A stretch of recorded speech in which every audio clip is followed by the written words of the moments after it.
We maintained a one-room bureau in Da Nang. We had a bureau in Saigon, and we had this press camp in Da Nang. The press camp in Da Nang was a kind of, I guess the most accurate description would be motel, old, rundown motel. We went out to the various Marine command posts to find out what units might be doing the next day. And one of them I went to said, we've got an operation going out tomorrow morning. And so, fine. We went absolutely with no sense that this was going to be any different from any, as we used to say, walk in the sun, where nothing might happen or something might happen. And I was talking to a young captain, and I said, where are we going? What are we doing? He said, a place called Camnay. We're going to punish this village. I had never heard that word before in that context. I mean, I'd never heard it even in Algeria. An officer said we're going to, using that, it just rang wrong to me. And I said, well, what do you mean? He said, well, we've been taking fire, and so we're going to punish it. We got out. There was we had, a barrage had been laid down before we arrived. You could see it, hear it, mainly rocket fire, outgoing rocket fire. We got out. The troop that we were with, they approached in a line towards the village with some troops behind. I was walking on the line, and you could hear the odd pop going of rifle fire. A Marine to my right went down, wounded. Everybody then opened up like mad. It was interesting. He was wounded. He was shot in the ass. He was shot in the backside. He was okay. It was a bad wound, but he was okay. But it had clearly come from behind. 80% chance that was friendly fire. Then everybody just opened up. There seemed to be almost no return fire. I can't say there wasn't any because it's very, very confusing. But as we approached the hamlets, Camnay was not a village. Camnay was a string of collection of hamlets.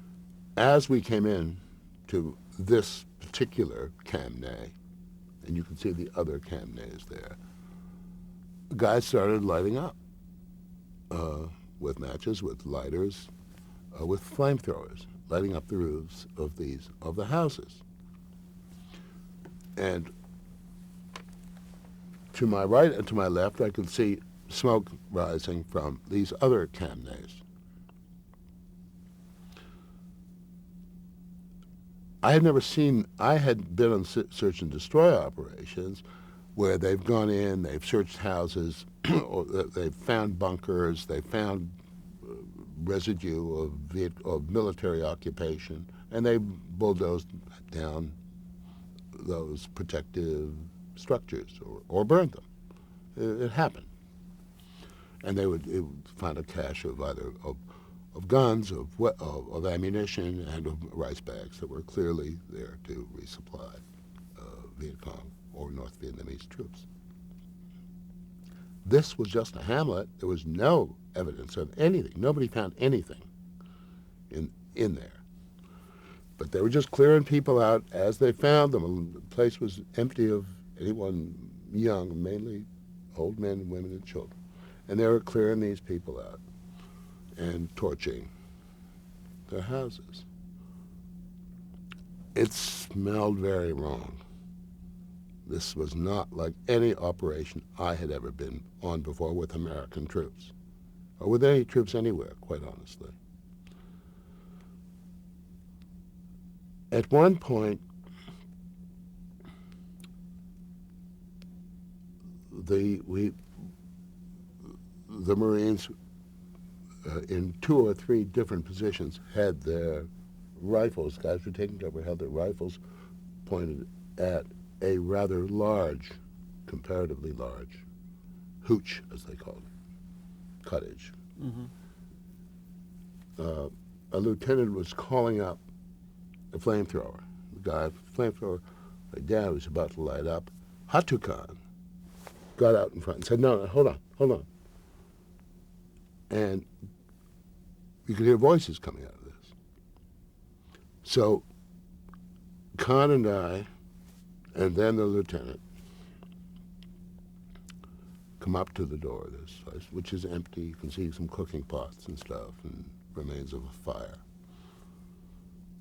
And Khan's down on his knees, and he's whispering very calmly and gently into the place. Up comes a stone, revealing a hole, a shelter down there, and a family with babies and young women and a couple of old men come out. And they're, of course, terrified. And Khan coaxes them out, talks them out. This lieutenant doesn't know what to do. He feels terrible about us on the one hand, relieved on the other. I mean, the guy is not a killer, but embarrassed about what might have been. There was just this atmosphere that the Marines were going in there with no real strategic point, but to eliminate this place. Not with all inhabitants, as I said. They were carefully moving people out and people were wailing because they were not only losing their houses, they were losing their rights too, which we lit up. And this was all being captured, or Yeah. much of it was being captured. Well, whatever we could capture, and there was certainly no one trying to stop us from capturing it either, by the way. I mean, there was nobody saying you better not shoot this or anything like that. None.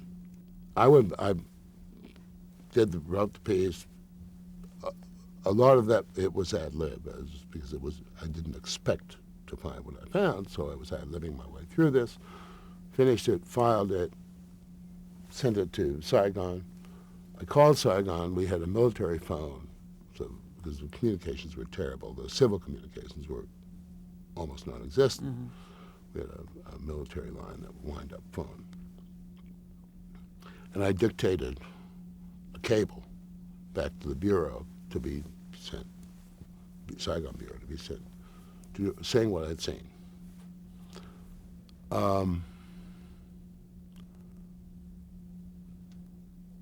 You know better than I what the reaction was. I wasn't in America for the reaction, but I know that the Pentagon was extremely upset, and there was an initial denial, and if not a denial, minimizing the operation in terms of numbers of houses and all of that. Of course, so often is the case when a bureaucracy denies something, it doesn't check everything out first. It didn't check out that Charlie Moore of the New York Times was in a helicopter, and his count of the devastation of this extended hamlet was much higher than mine, because he had a much broader view of it. Right. Now, had you anticipated the tremendous impact, the outrage that this would cause? Not really. Not really, because we lived in a kind of glorious isolation there. There was a sense that you were just sending your stuff out in the blue like that, and rarely getting any response. We had heard stories about stuff like that going on. I've heard had stories like that from military guys who were unhappy with it, about what was going on. But I wasn't out there hunting one of those stories. I mean, I said we heard stories. I mean, they were just in the air, rumors, too. I had no idea that I was going on that story. When I went checking out those Marine bases, there was no question that I was going on, that I was following up some rumor or something like that.